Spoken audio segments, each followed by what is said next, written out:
You've reached the Signal Watch, movies, television, comics, and more. I'm your host, Ryan Steens. Join me and our cadre of co-contributors as we examine cultural artifacts of the 20th century, boldly explore the 21st, and try to put it all in perspective. Stay tuned. We're gonna try to make this work.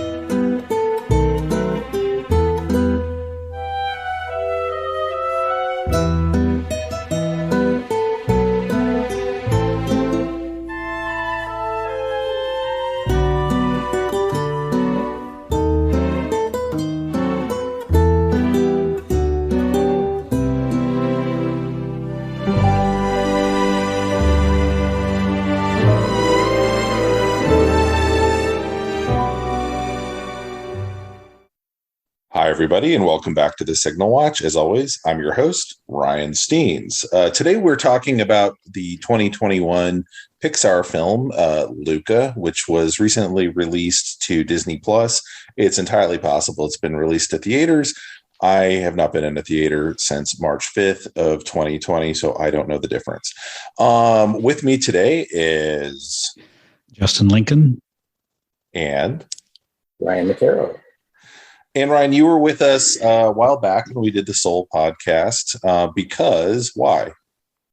I am a technical director in the lighting department at Pixar Animation Studios. And like on Soul, I was a lighting lead. On Luca, I was essentially a lighter. So while I was on Soul, I worked on it for about a year and a half plus, something like that. It sort of consumed my life for a large chunk of time. Luca was already up and running. They kind of hit their pace, and I was one of the last lighters to start on Luca, but I spent a good few months on it and did a lot of the lighting for some of the underwater stuff in Luca. One of the things I noticed in the credits was there was a strong indication you guys had done all of this from home. You were not in the studio where you were able to look over each other's shoulder, I guess. Yeah, exactly. We do have sort of ways to look over each other's shoulder, which is kind of cool. It's like a screen sharing type of app, like VLC. But yes, we were in our slippers for much of the time that we were working on this movie. Soul, it was pretty scary. We had made most of the movie already for, over a year, that had I been working on it. And then lots of other people have been working over a year on it. And it was really just the last few months of production when the pandemic hit and we all went home and everyone was freaking out that, oh my God, are we going to actually be able to finish the movie? And we did perfectly on time, and we moved mountains sort of to make it happen, but we did make it happen, like on time, on schedule, but that was really around the time that Luca was sort of just getting up on its feet. They had done some pre-production work and were, there were a few people that were quite busy on it, but the bulk of production, if not 100%, like I think lighting, almost 100% was done from home, and we just, sort of inventing new and better ways to do our process while sitting at home. So it's just what little I know about how animation works. It's we're all very lucky that the pandemic kind of hit when it did from our work perspectives. because there was like Zoom and these other technologies in place. Had it been even 5 years ago, I genuinely don't know what would have happened. But yeah, I mean, what I little I know about how animation works, it always felt so super collaborative, that the idea of even having the like, let's review where we're at and go in the big room and all look at it together. Mm-hmm. You suddenly don't have that available to you in the same way. Yeah, we did. One of the most important people to have to go into the big dark room and see it projected on a screen is our director of photography, who is my boss, Kim White. And they did make a lot of, they did still have some meetings inside of Pixar while this was happening. She would wear a mask in the theater and sit really far away from everybody, but it was a pretty big theater that could accommodate that we have at Pixar. But yeah, for everyone else, we often get to see our stuff in a dark theater projected, and we just didn't this time. I never saw it projected actually until we had our wrap party, and we did have a wrap party where we were able to sit in the theater, and I was vaccinated by that point, and a lot of other people were vaccinated by that point too. So we got to enjoy Luca on a big screen, which a lot of people haven't. You were talking about it hasn't gone in theaters yet. It was like at the El Capitan Theater, I believe, in Los Angeles for like 2 weeks, something like that, where people could go see it.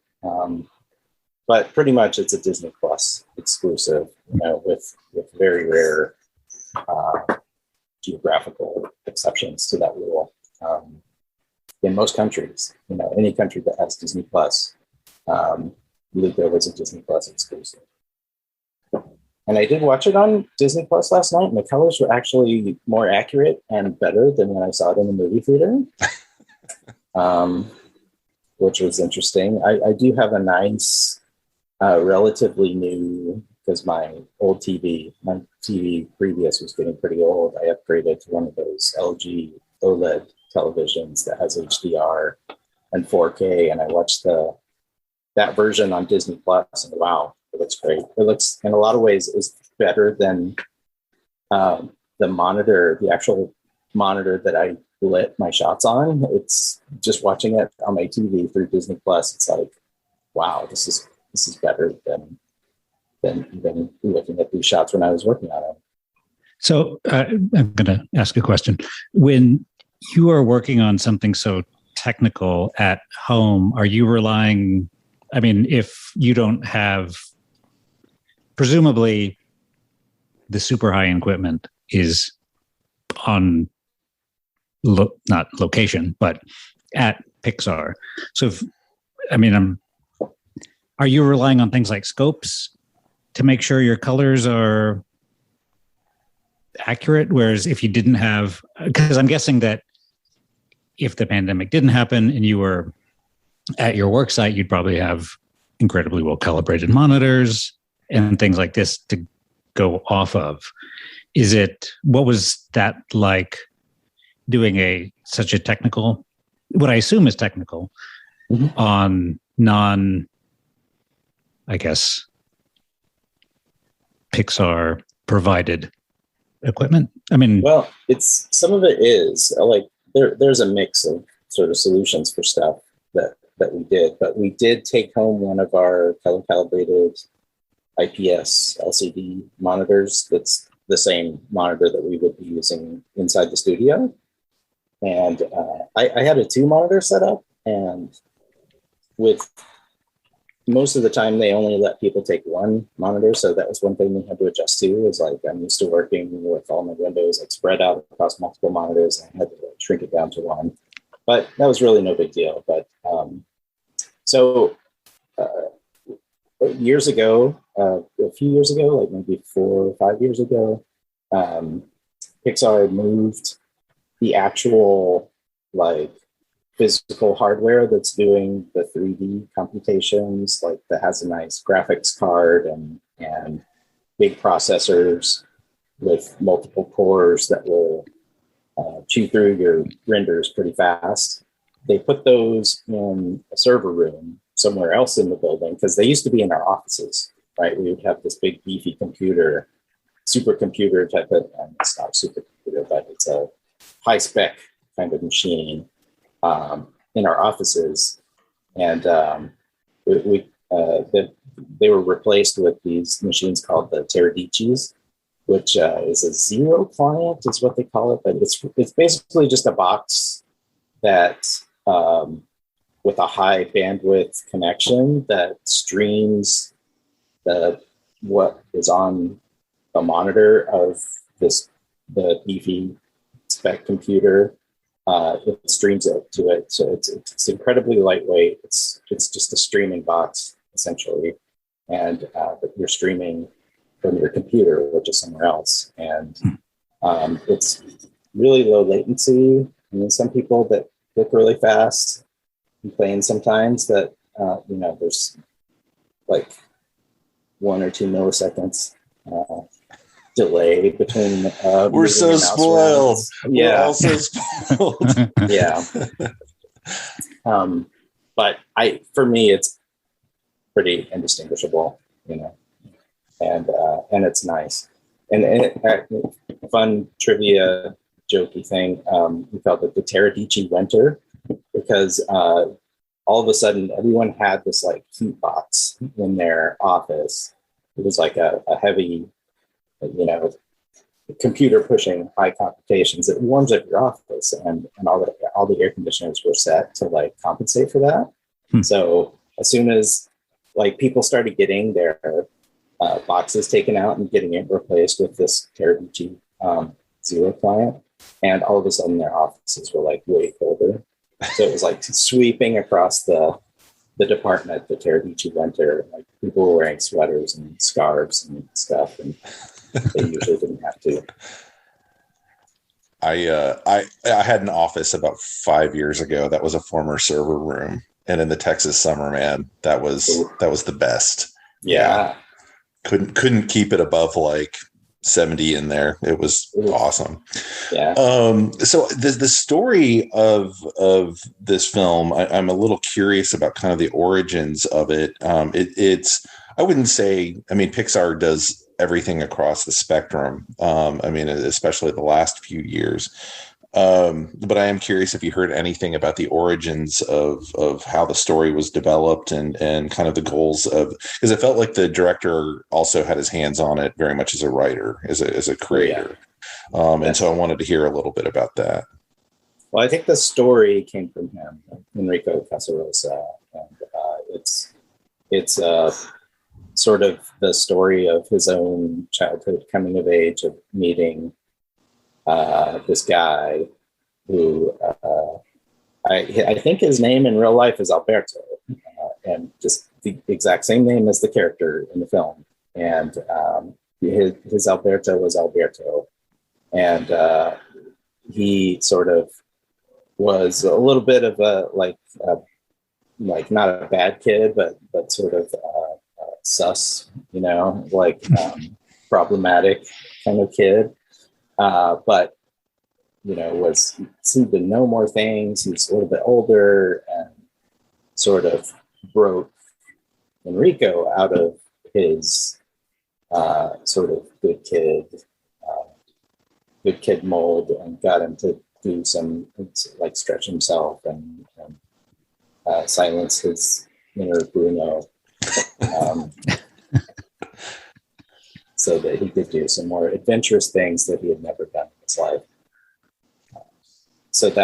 But then, so I think there was a Julia type of character too in his life, but it was very much a sort of personal story, and that's a lot of where the directors and the top creative people at Pixar lately have been pushing for people like like to make very personal movies. And I think another good example of that would be Onward, which was very much a story from Dan Scanlon's life, and that he, cared a lot about. And, I think you can see that sort of emotional honesty in the movie, and they really want a director to believe in the movie and telling that story in the best way. So that's sort of where Pixar is right now and the kind of movies they want to make. Yeah. Go ahead. I was just going to say that I've seen some think pieces and stuff about how, and this is maybe going in a very different direction, but seen some think pieces about how Pixar was kind of chickening out by not making Luca and Alberto like gay, and this being more of a romantic relationship. But when you look at it from the point of view of like, this is Enrico's story, and we were trying to tell a very personal story, and that was the story that Enrico wanted to tell about his own life. And in his own life, it was not at all a romantic story. Enrico's not gay, he has a female wife. And this was, when he was prepubescent, right? It was like kids. So, yeah, I mean, I understand the kind of cultural pressures and interest in those sorts of things. And I will say I had a conversation a couple weeks ago with a friend who her child is grappling with her sexuality issues, and she felt very moved by it because she felt the movie still spoke to those issues, whether they actually were gay or not. And so, it did manage to succeed, because I heard something about that in the Twitter ether, and was like, honestly, I don't know what people, I watched this as, relating to it as I was 9 once.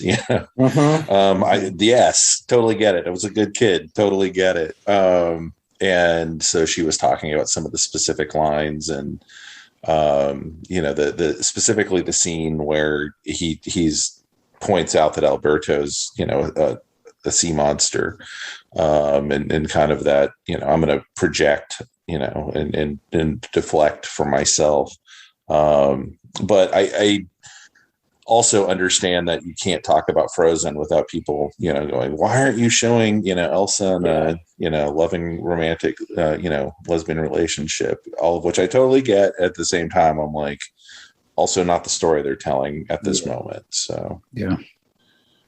I tell every story. Yeah. I mean, and that I think is, people want to, I think, identify with characters so badly sometimes, they start projecting themselves a bit onto them or things they'd like to see. So, and it is, up to audience interpretation. You could see a gay subtext there, if you want to, and it's not necessarily wrong. Yeah. But it's, I was saying to you before we started recording, part of doing, a podcast, and I have the, kind of written blog is, if I really go to bat for something, or I'm, speak favorably at something, often I'll get people sliding into my DMs and kind of going, well, this is what I didn't like. I liked it, but I didn't like this, or I didn't like that, or, thought I could have been stronger here or there. And Luca, I have not heard that from anybody. And then we went on to posit how many people have watched this thing? How do you even know with no box office? But I have not heard anybody say anything. It's all been sunshine and rainbows, in people talking about this film. I think part of that is, I mean, it's a remarkably positive film. It just from, what watching the arc of Luca, how all of the characters end, and it doesn't feel like it compromises, I think, along the way as it's doing that. It doesn't even ask you to understand the plight of, and now I've forgotten the character's name, who owns the Vespa. Yeah. It doesn't even ask you to empathize with him in any way. He gets to just be a jerk. Yeah. Which has been a long time. Yeah, it's such a, we've watched it a good number of times at the house. And I do wish that Austin was showing it on the big screen. I've been back to the movies a couple of times. And one of the things I've been wanting to do is try to take Sydney back to something. But there's a bit of a glut of, I guess, worthwhile kids movies out there right now. But yeah, the movie is just so sweet and without being saccharine, I guess. Mm-hmm. I really think it's probably one of my favorite Pixar movies. I think that everything really works insanely well in this thing.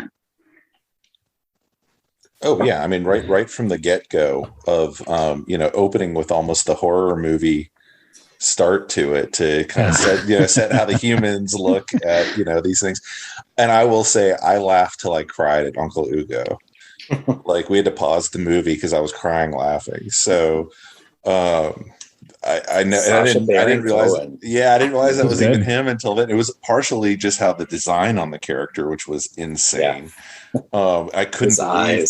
Yeah, Pixar decided this is okay, and I guess Justin and Ryan, you could tell me. I guess kids are okay with Uncle Ugo. Oh yeah.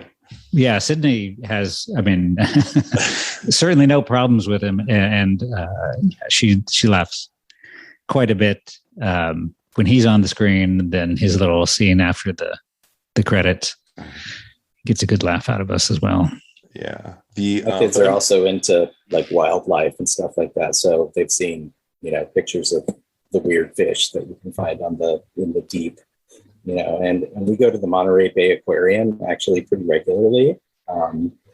We have a membership and stuff, and it's just sort of, we're nerded out about wildlife at the sea, and so we know that deep sea fish are very weird sometimes and have things that glow, and you can see through them sometimes, and like, was it the barrel eye fish? Just bizarre. Yeah, we got a good laugh out of having to punch him in the heart to restart him. Mm-hmm. And apparently, I read an interview with a couple of the writers. Apparently, there's so much of Uncle Ugo, just Sacha Baron Cohen riffing in the booth, and they said it was all just golden. It was just an amazing experience just to watch him go off and improvise like that. And they were looking into ways to just get the entire tape of his recording just released somehow. And that's why they put the little thing at the end, just to give you a little bit more of Sacha Baron Cohen's awesomeness, like the post-credits scene of him talking to the little goatfish in the deep and riffing on whale carcasses, bits floating into your mouth. Yeah. But I love Uncle Ugo. I wasn't going to not talk about it, but the animation of the entire family underwater, and I actually had the thought while I was, that one of the other little bits that really cracked me up was the mother's dolphin impersonation, which was gold. But they're never walking. They're not sea monkeys. They're, coasting through the water. And then the brilliance of doing the whole, he has to learn to walk sequence. Which I thought, that you didn't have to do it for a kid's movie, but it's an all ages movie. So you guys did it. And I thought that was actually a bit of brilliance. But you lit in particular, I think you mentioned the scenes with Luca and his grandmother? No, I lit. It was mostly, and it's funny because I worked on this movie for months, and the chunk of movie that I worked on is probably 2 minutes long, something like that, in a 90-minute film. But and it was hard. I worked long hours too. Yeah, it was hard to work underwater. I would say it's underwater, so that's where I'm Yeah. going with all of this. Yeah.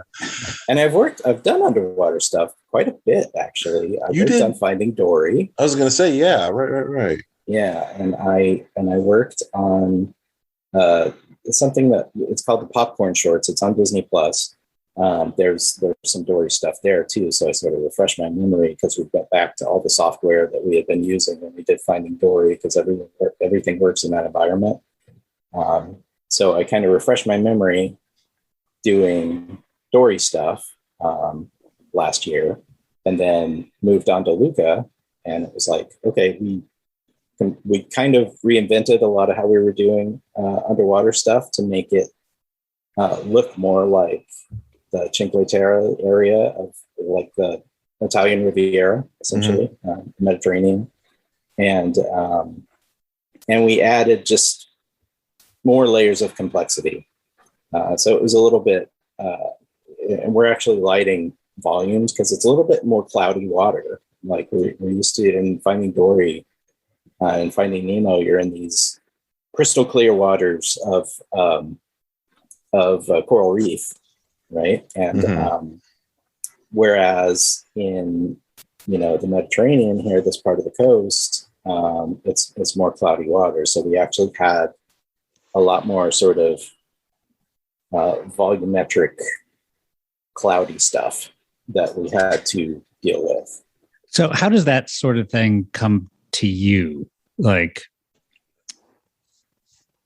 the cloudy water? I mean, I think from a layman perspective, I would never think that, oh, if you're in a different part of the ocean, different part of the world, the water is going to be different. Is that, I mean, do you have like oceanographers on board that say you're doing it wrong?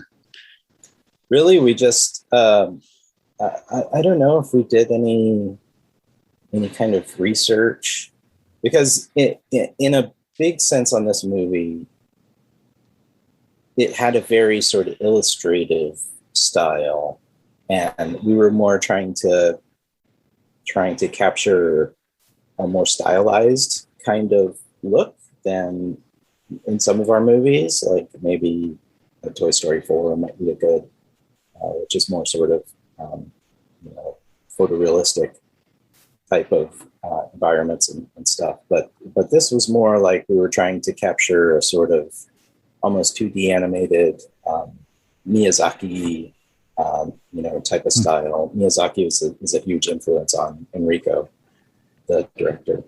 But so I'd say, especially with effects like water type stuff, there was a lot of like Miyazaki look influence.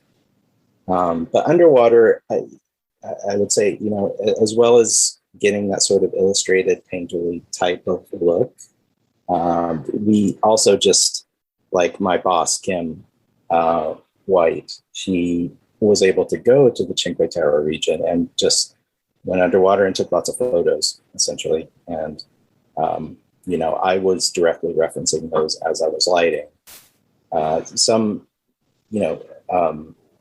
My lighting lead that I worked the most with on this film, his name's Andrew Pinar, and he had done already, maybe a year's worth of work of sort of visual R&D into how we wanted things to look underwater. And he had already done lit some shots and done a lot of sort of iterative look development with all the top creatives in the movie, the production designer and our director of photography, to sort of nail down like what it's going to look like underwater. And layers and layers of stuff go into it. Yeah. Do you get like color palettes and things like that to work with? Or I guess if you do, is there, and maybe it depends on who the cinematographer is, like kind of levels of creativity in there? Like they have maybe, here's your 50 different shades of what nighttime looks like under the ocean. Are you all kind of bound to that? Or I guess I'm kind of curious as to what sort of creative freedom you guys are allowed. And maybe it just depends on whoever hands that off to you. Yeah, there's sort of multiple disparate things that we sort of grab from. I did, when I started the sequence that I worked on, and I'm not sure if I actually said what it was. It starts when you remember the objects that fall from the Gelsomina. I'm nodding like anyone else going to be able to see that on the podcast. Yes. All right, like a wrench, a little glass tumbler, gramophone, sort of fall into the ocean, and Luca finds them. He sees them. He sees the wrench first, and then he has to swim away. But then he comes back, and when he comes back, and he's sort of following this trail of little things, the wrench and the tumbler and the gramophone. That was my sequence, and then Alberto comes down in his underwater suit with the bubbles, and then he meets Alberto, and Alberto swims off. And that's when Luca first comes out of the water, realizes that, oh, totally different world up above the water, and I turn into a fleshy pink thing when I'm out of the water, not sea monster, which maybe seems more of a shock. Like, do they not know that when they come out of the water, they turn into like a human? I don't know. I think this is the first Pixar movie with nipples, though. Is it? I'm sure the bear had them in Brave. I'm gonna have to go back. I'm gonna have to do some research on this one. We'll rejoin in 2 weeks for the Nipples at Pixar podcast. So one of my questions about that particular sequence, your lighting source is the sun, and so and reflective surfaces, and so I am curious to hear a little bit how the thinking goes on that. Oh, okay. But to answer Justin's question from earlier, I got, and it sort of ties into what this question is, but I got paint overs, like basically lighting studies from the art department. They say this is kind of what it can look like. But I did get caveats from my director of photography that, like, it's really hard to paint all this stuff because there's so many layers of complexity when we're lighting underwater. So sort of take this don't take it as gospel. Don't make it look exactly like these paint overs, because there's other things we want to do sort of photographically that are hard to paint that are down there. So in lighting, we have to sort of synthesize this, like, what would it look like if we put a camera underwater? And lots of our lighting tools and camera tools are sort of they're sort of physically based. Okay. So it's very, like, our materials have like real life type parameters and stuff on them to make them react to light in specific ways that are accurate to like what real life materials, like material scientists use some of these parameters to describe objects. And then our lights fall off and behave the way that physical lights do in the real world. So there's all these kinds of things. So we have to sort of, okay, this area of the painting is kind of blurry. What exactly does that mean? How do we make it blurry? Is it like a lens effect, or is it depth of field? Or is it something like diffusion, like you're looking through the depth of water, and as you look at things that are further away, they just get more fuzzy and blurry to your eye because it's the light's being scattered off of billions of particles in the water. So we have to kind of decide, and then on a shot-by-shot basis, dial in things like planes of diffusion and how much diffusion is actually happening in this water. And we're sort of bridging the gap between sort of physical parameters and what they want the shots to look like, when they painted it. And yes, we do have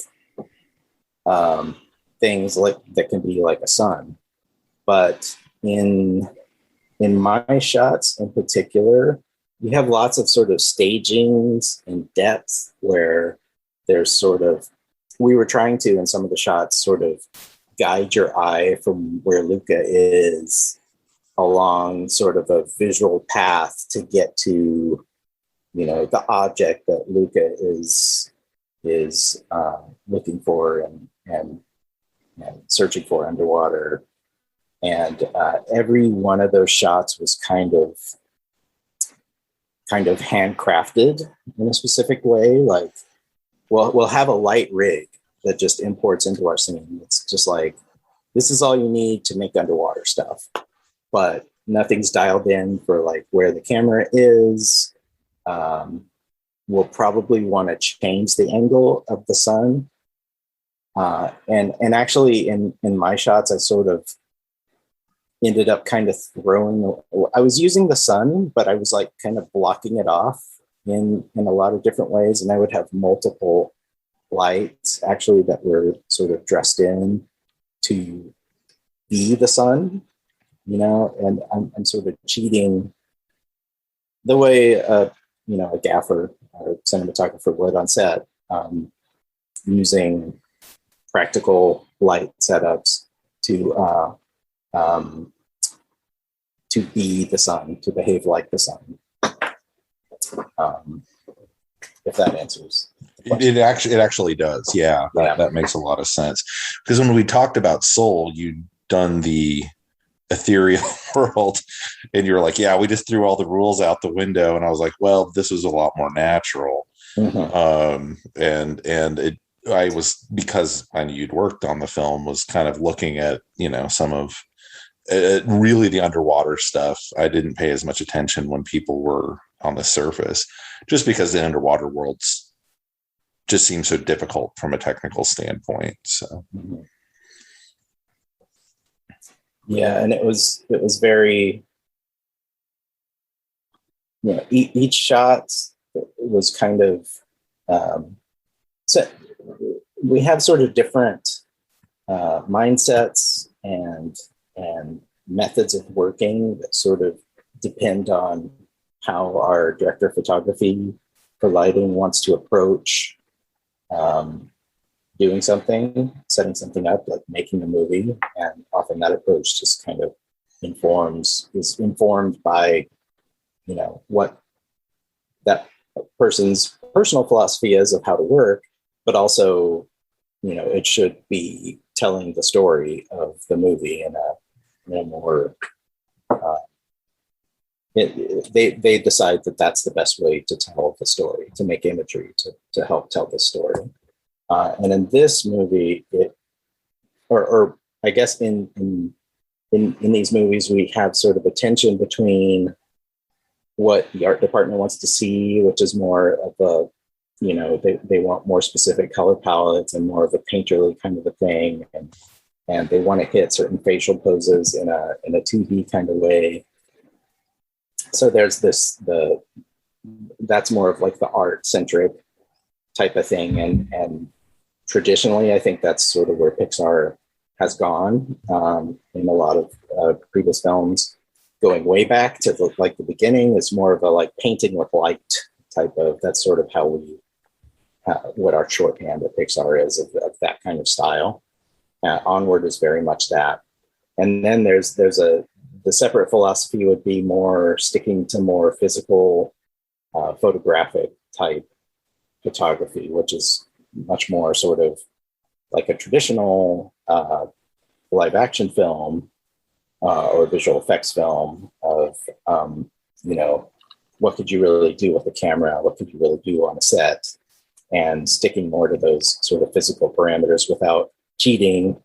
You might cheat, but it's like after you get the in-camera shot, you then tweak it in our compositing software, just on an image-based level. But you try to stick to more of the physical. And for this movie, that's a long way of saying that in Luca, I think it was very much weighted towards the painting with light kind of a thing, especially my shots, I think.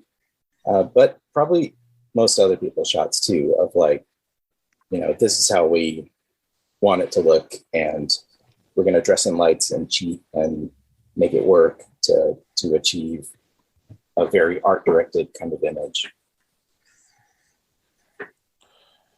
It the look of it feels different from prior Pixar films. I mean, even into the architecture of the village, which feels both natural and a little surreal.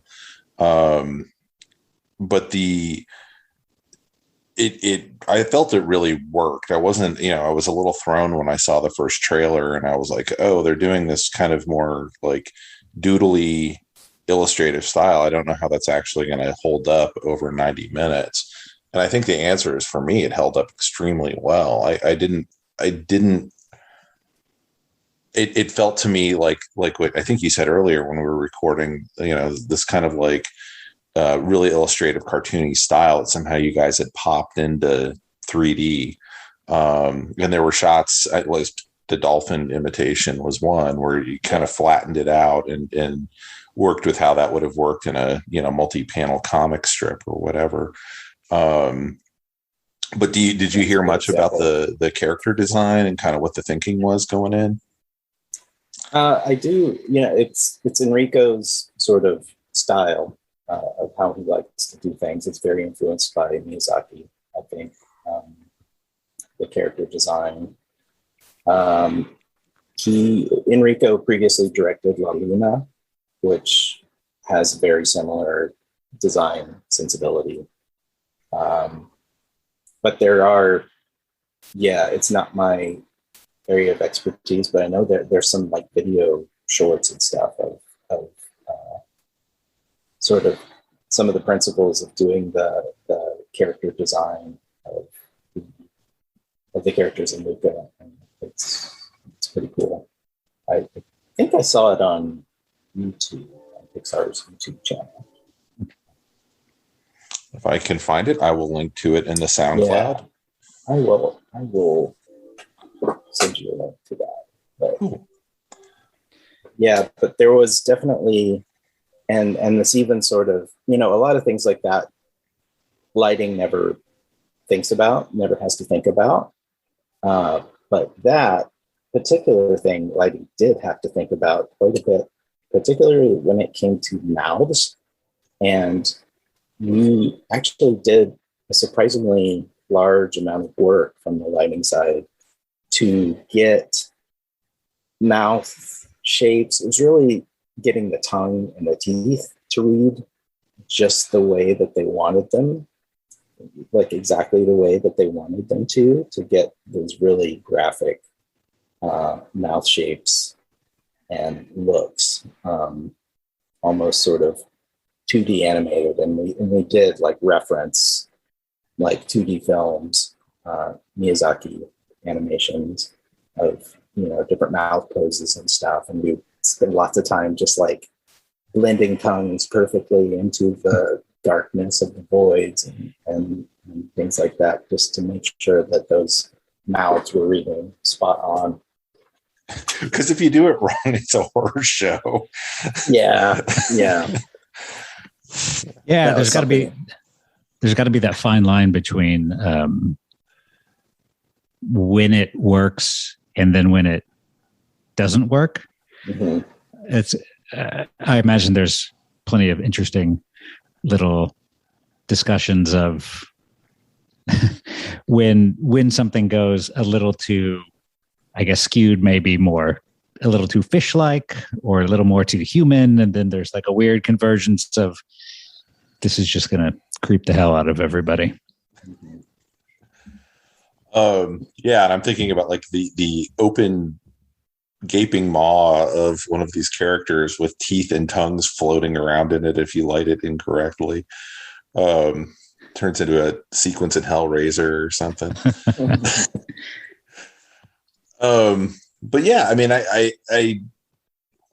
just thoroughly enjoyed it. I really liked the how the parents kind of came to the realization of, because it's a natural thing. I don't have kids, but the notion of wanting to protect the kid versus letting that kid go off, so young too, to go get their education and find out, this kid is actually really driven. And if we support them in this, rather than sending him to the depths as Uncle Ugo, where we know he'll be safe, but he's going to end up another Uncle Ugo,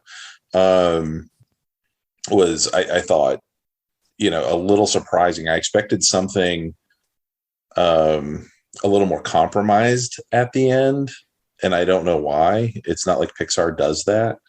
But it was a delight to have kind of this happy ending, and for Alberto, who, finds his own path, forward, as Luca takes off with Julia. The shot of one of those last shots of the train kind of going through the tunnel and around the corner, and Alberto slowly kind of disappearing, is an extraordinary shot. I mean, I think that we watched it again last night. We made the Luca pasta last night. We spent most of the day in the swimming pool. And then we made Luca pasta. Then we watched the movie. And then today we went on a 2.5 hour bike ride. So we had a very Luca weekend, which many times I had to yell Silencio Bruno to Sydney while she would complain about the heat. But that one of those last supposed shots to silence somebody else with Silencio Bruno. Well, it did turn into Silencio Sydney. But that shot is there's really wonderful shots in this movie, and you really, I mean, you had commented earlier about Pixar kind of going in this a little more personal direction. And I mean, Onward is definitely there. This movie is definitely there. I was really, I don't know, I felt very, very engaged in this one more than some other movies I've been seeing recently. And I think I think you are really onto something with kind of doing these like incredibly well made movies and in making them very personal. There seems to be kind of a gear in a lot of animation, especially trying to almost like solve the world's problems by this film. And it was really wonderful to see a movie that's just kind of about like mental progression of these characters. It's like a story about, it's a coming of age story of a kid, and it's very universal. Mm-hmm. So this movie was made it seemed like very, very, very differently than a lot of other movies are made. And I think you said you all did kind of be able to have like a little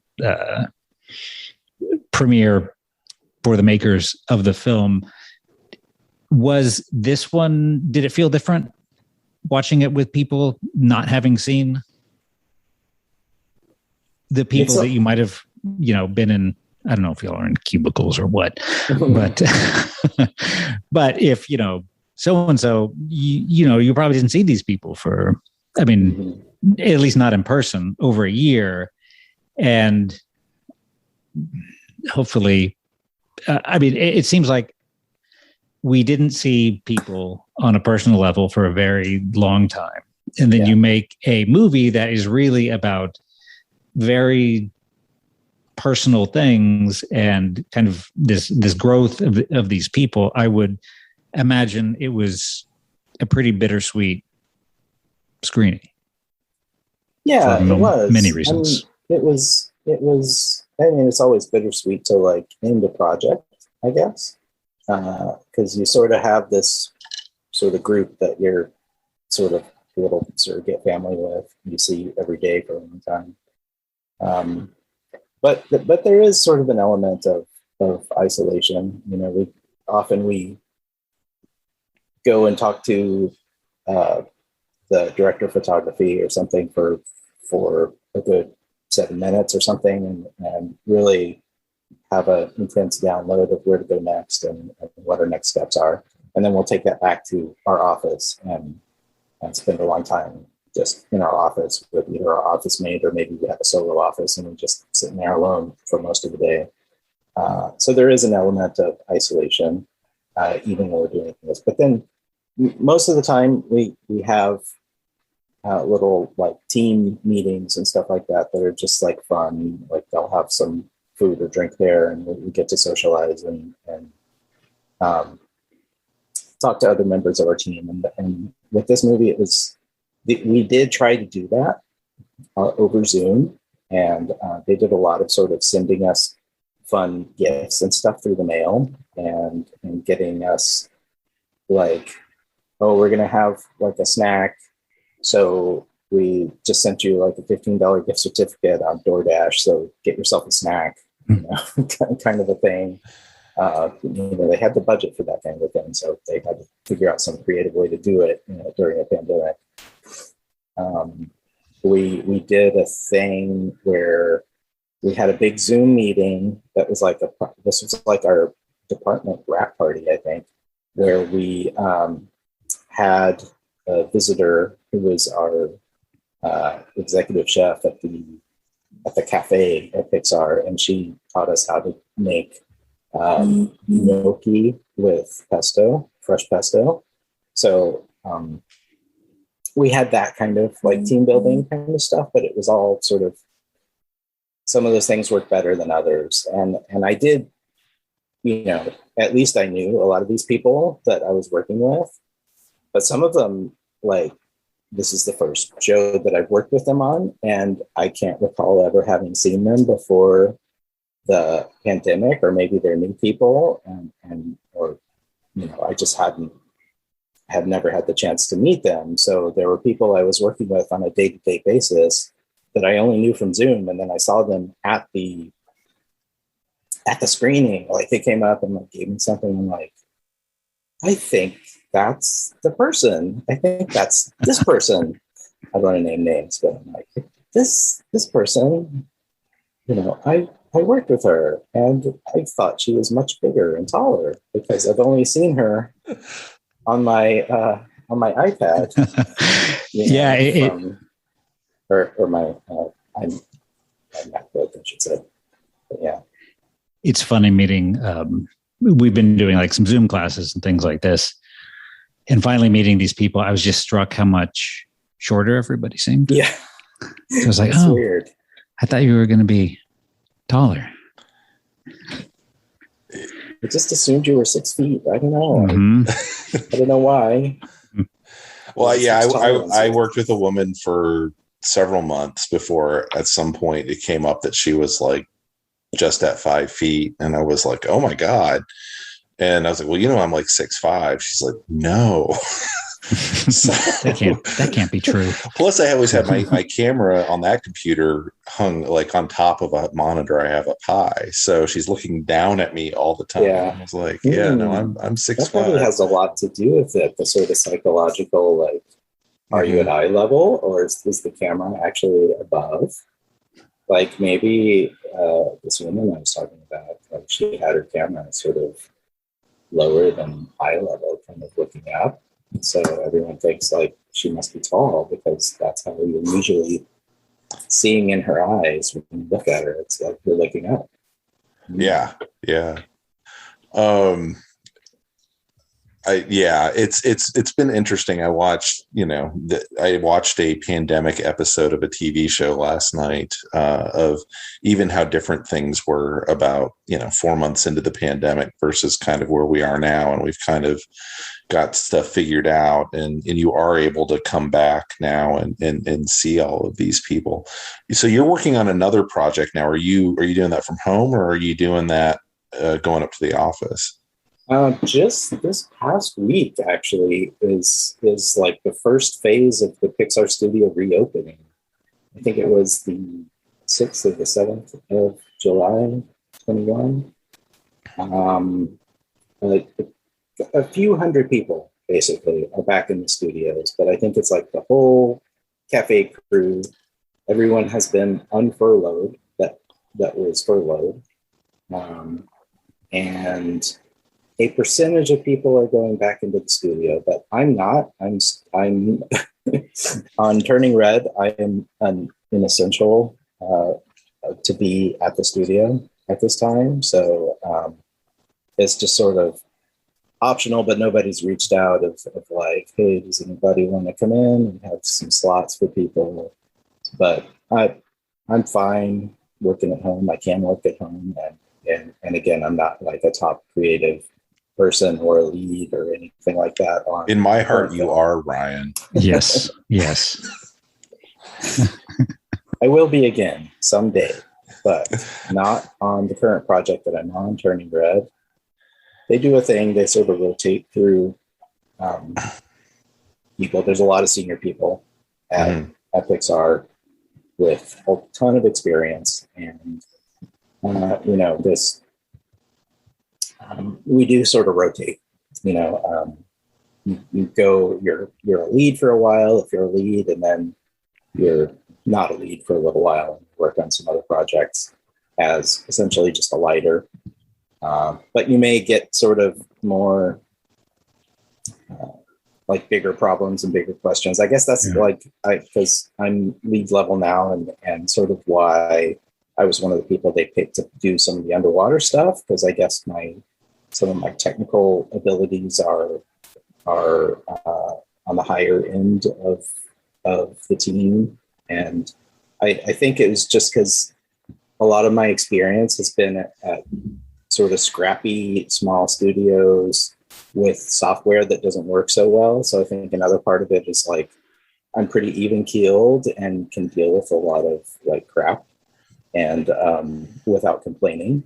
So that's another one of my superpowers why I get put into difficult lighting scenarios and stuff with lots of difficult technical things going on. From what you briefly told me about Turning Red, it is not going to be underwater. No. Can you talk about it? Well, I'll tell you what, I would promise not to release this until the trailer comes out, which you said is nigh. Okay. Yes, that makes sense. But I can say some of it. It's the story of a Chinese Canadian girl. I believe she's 12 or 13. And she, when she gets upset, she turns into a giant red panda.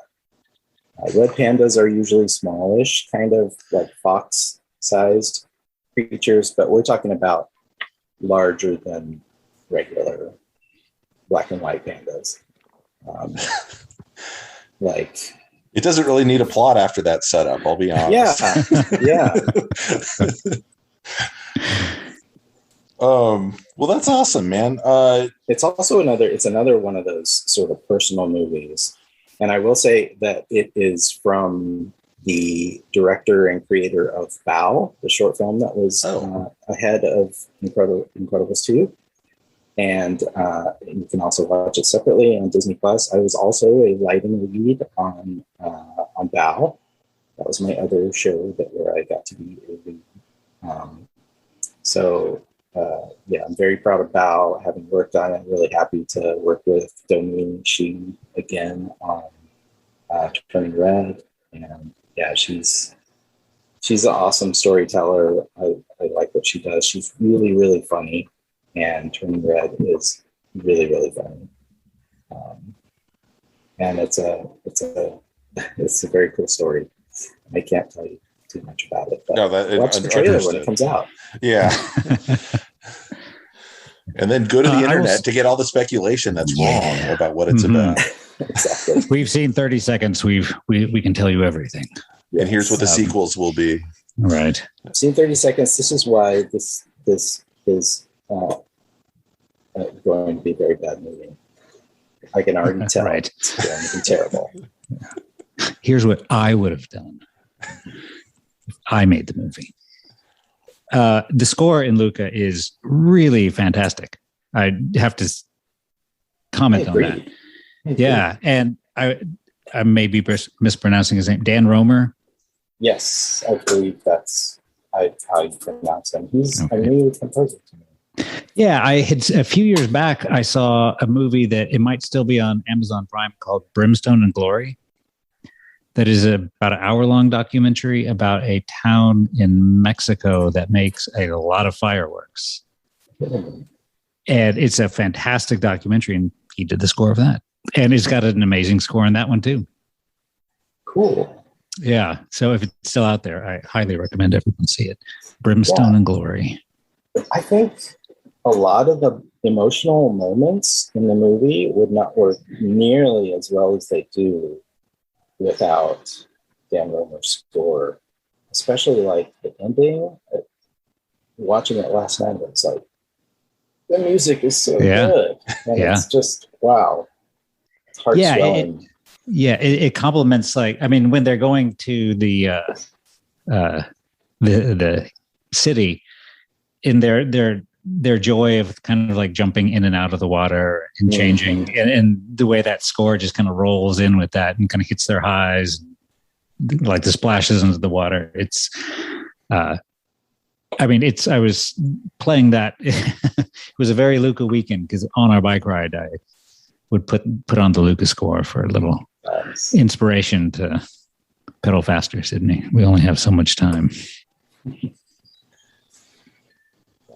That's very cool. And yeah, just the whole sort of Nino Rota kind of Italian vibe of, like, you know, fast-picked mandolins and things like that. It hits all the sort of nostalgic Italian note, as well as just being, you know, beautifully. The melodies too, like the Luca theme is a great and memorable theme. I can hear it in my head right now. Just like, and it's certainly not sounding like a lot of scores you're hearing today. Mm-hmm. I mean, it's really memorable, really memorable. Mm-hmm. It made me want. I after everyone went to bed, I tried to watch Juliet of the Spirits, the Fellini film, last night, but I quickly fell asleep. So perhaps tonight. I was trying to think of like which Fellini films. I haven't seen every Fellini film. I was trying to think of which Fellini films. Obviously, there's a couple of explicit references to La Strada in Luca. There's the fishing ship at the very beginning is Gelsomina, the main character of La Strada, and then there's a poster of La Strada in the Porto Rosso square that is prominently featured in a couple of shots. It's like yeah. And then I like the little. Yeah, there we go. I think we're doing the same thing. We're doing the same thing with our fingers. Marcello on the. Yes, of human. A picture of a photograph of Marcello Mastroianni. Mm-hmm. Probably the second actor to appear unpixarized in a Pixar film. The second after Fred Willard in Wall-E. Right. Oh, that's right. Yeah. Which shocked me when I first saw Wall-E. I was not working at Pixar at the time. I was like, oh my gosh, it's just Fred Willard. It's not a CG character. It's just Fred Willard talking. But yeah, now we have a little picture of a young and dashing Marcello Mastroianni. Yes. I will confess to a major gap in my film knowledge of any pretty much Italian film. So I people kept saying, "Oh, there's all these Fellini references," and I was like, "Cool." I should probably get around to that at some point. I'm just starting to watch some like new wave French, so I need to jump ship and go watch La Strada. Actually, it's back in the day. I might have been at the same semester that I was taking Film 1. I took an Italian cinema class. Yeah, so, I remember it being offered. Yeah. And I took 3 weeks of Swedish film and bounced because of scheduling stuff. But yeah, so I never got around to doing the global cinema thing in film school, and regret it. Because that's the good time to get someone feeding you the good stuff. Yeah, one film I saw. Now it's been many years since I've seen it. Is Amarcord, the Fellini film. It reminds me of some of the scenes from that, just because Amarcord is like Fellini's a kid and he's looking back at. Yeah, these are like some of his memories, and it has these sort of magical realism, Fellini, sort of non sequiturs of stuff. Like Amarcord has a famous part where this, like it's snowing in the village, and this giant peacock comes down, and it's like peacock in the snow. It's just strange poetic image, dreamlike kind of stuff, and you could see some of that, I guess, in Luca. As well as the sort of coming of age, like Italian kids, like smacking each other around and having fun and being obsessed with, I think it's race cars in Amarcord, and it's Vespas in this one. So, yeah, I was trying to decide which Fellini movie to put on, so I was watching a bunch of trailers, and so I watched the trailer for that one and thought about it, but I mean, little did I know I was going to fall asleep. Yeah. But I was worried that the fascists would bum me out. Yeah, there's a strong undercurrent of, because when Fellini was a kid growing up, it was during the time of Mussolini. So there's a lot of that in saying hail to Il Duce and stuff like that. There's a famous image of like this giant head of Mussolini. Like, I don't know if it's made out of like flowers or something. Yeah, I think so. Yeah. For like a parade. So yeah, that's a big part of it. That's what Luca needed. And then it's a lot of references to the rise of fascism.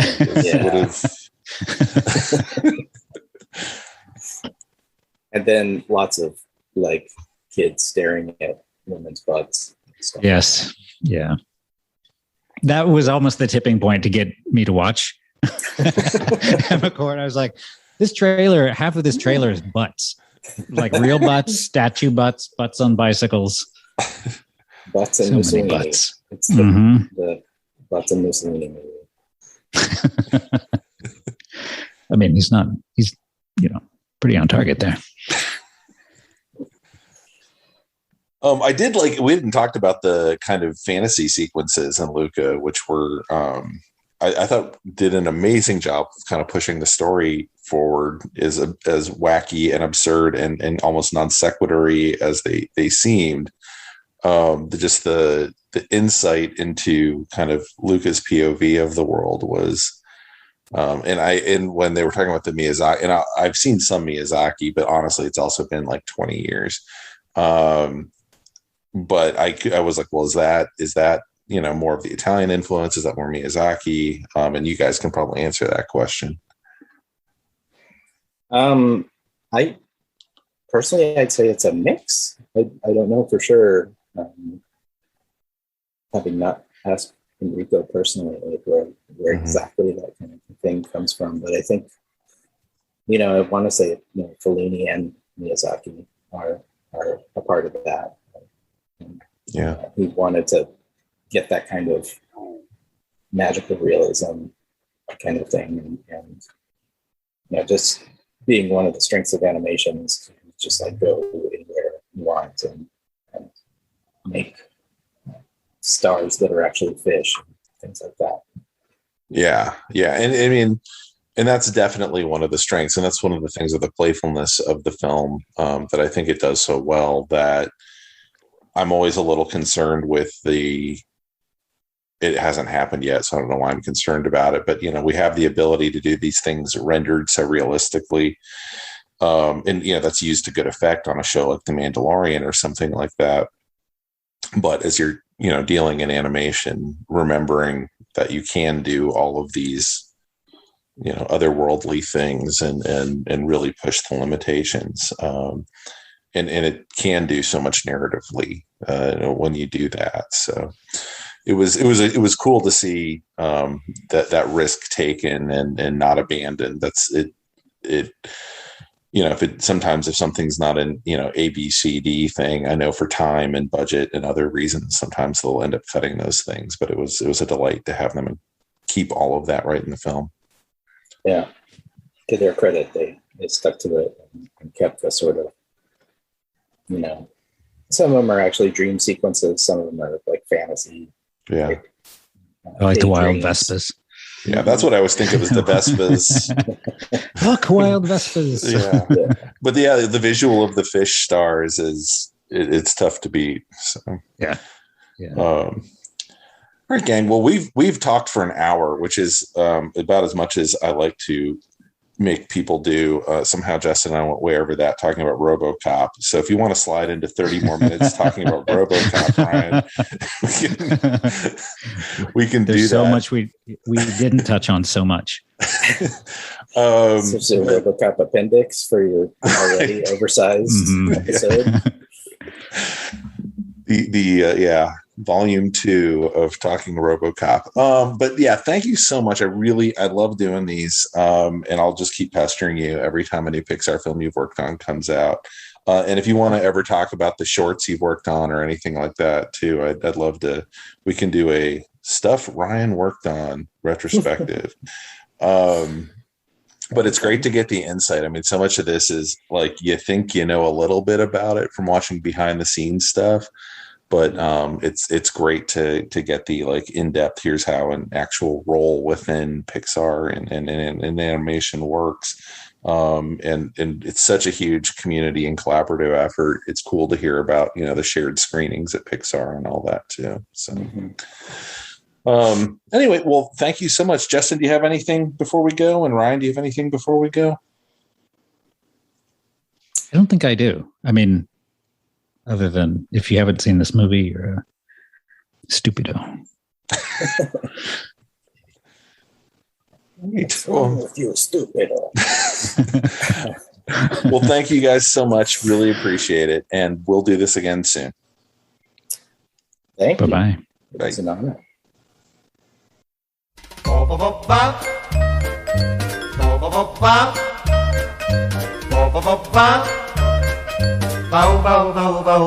Non ti fidare d'un bacio a mezzanotte, se c'è la luna non ti fidare, perché la luna a mezzanotte riesce sempre a farti innamorare, non ti fidare.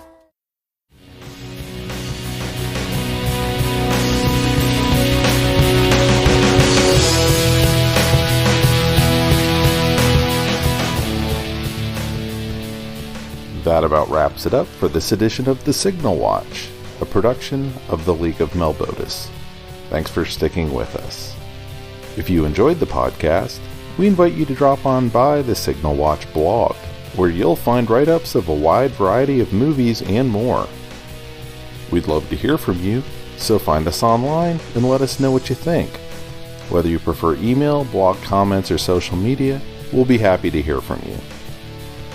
We'll be back soon with more exceedingly high-quality content. So, until next time, God damn it, babies, you've got to be kind.